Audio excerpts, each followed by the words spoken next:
So I was saying, when you have this kind of block, your length will change like this. At the same time, your width will decrease. So in longitudinal direction, you have one type of strain, that is del L by L. And in lateral direction also, you have del B by B, or you can write del D by D. Like some people write different symbols. I just mean to say that this dimension is also being changed. So strain you're also getting on this dimension. So lateral strain is this, longitudinal is this. This direction is longitudinal, this direction is lateral. So ratio of this to this, del B by B divided by del L by L. Now this ratio is going to be negative ratio. Why? Because this del B is negative. This del B is negative. Why del B is negative? Length is increasing, because of that B is decreasing. So your B2 minus B1, this B2 is less, will be negative. Del B is negative. But Poisson's ratio is a positive constant. So your total answer is coming negative.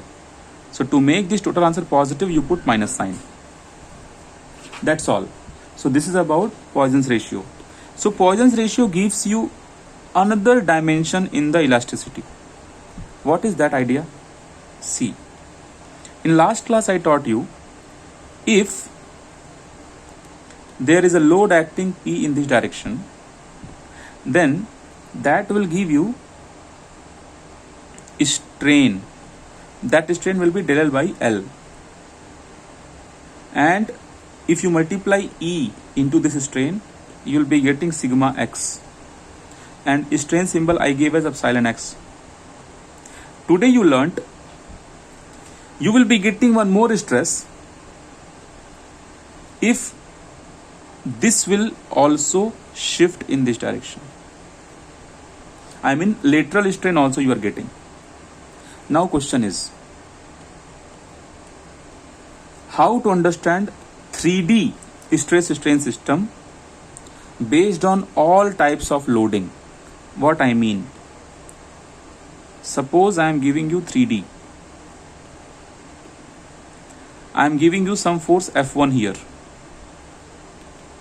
F1 force. I am giving you F2 force, and I am giving you F3 force. So you understand this logic. Your F1 force, because of this F1 force, what will happen? Longitudinally, your length will increase. It means on longitudinal axis, you will be getting strain. That will be epsilon x. Okay. My point is, F1 will give you stresses in all the three directions. Sigma x, sigma y, sigma z, all will come only because of F1. And F2 will give you again sigma x, sigma y and sigma z in all the three directions. F3 again will give you all the three, sigma x, sigma y, sigma z. So if you want to know stress only in the direction of x, so x direction stress will be positive because of F1. So you will write F1 by cross section area A. Okay. Because of that, you will be having stress. Not only this, because of F2 and F3 also you will be having stress. Now I will say in this way. When you apply F1 force, it will change the dimension in x direction. It means dimension increases. And it will decrease the dimension in y direction, and it will decrease the dimension in z direction. So because of F1 force, your strain in x direction will be positive, but strain in y direction will be negative, and strain in z direction will be negative. Same goes with F2 also. Strain in y direction will be positive, but strain in x and strain in z will be negative. Same goes with F3. Strain in z direction will be positive because length is increasing, and y and x, they will be negative. So what I'm trying to say, if you want to find out sigma x alone, so sigma x alone is coming in all the three. Okay, but in x direction, if you check, only this guy is positive, these two are negative.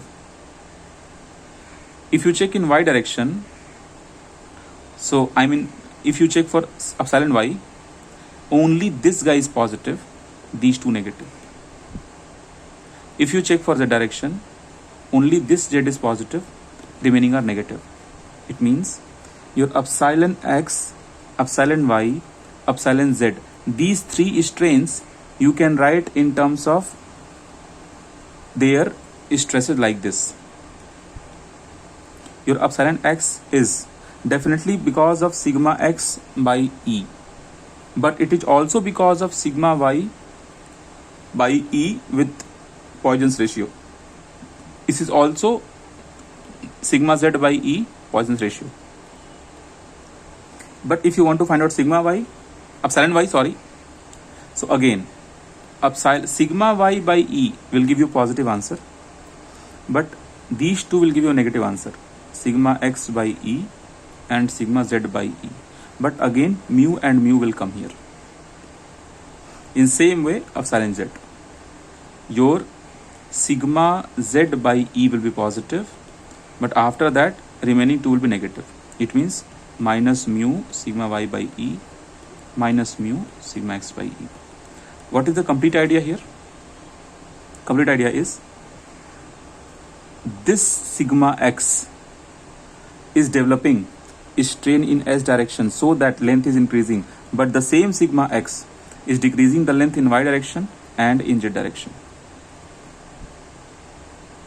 In same way, the stress in z direction is giving you strains not only in z direction but also here and here, but with negative sign. So this is the idea about this equation. You can say as generalized Hooke's law in 3D. And here we have considered all stresses are tensile. All stresses are tensile. I mean sigma x, sigma y and sigma z we have considered as tensile. So this is very important. Now we have to talk about upper and lower limit of Poisson's ratio. So actually Poisson's ratio is having maximum and minimum values, and all the values are 0. So we talk about upper Poisson's ratio limit. So maximum of 0.5. Maximum 0.5. Maximum 0.5 means mu value I'm talking. It can go maximum 0.5. Okay. So that's all about the compounding.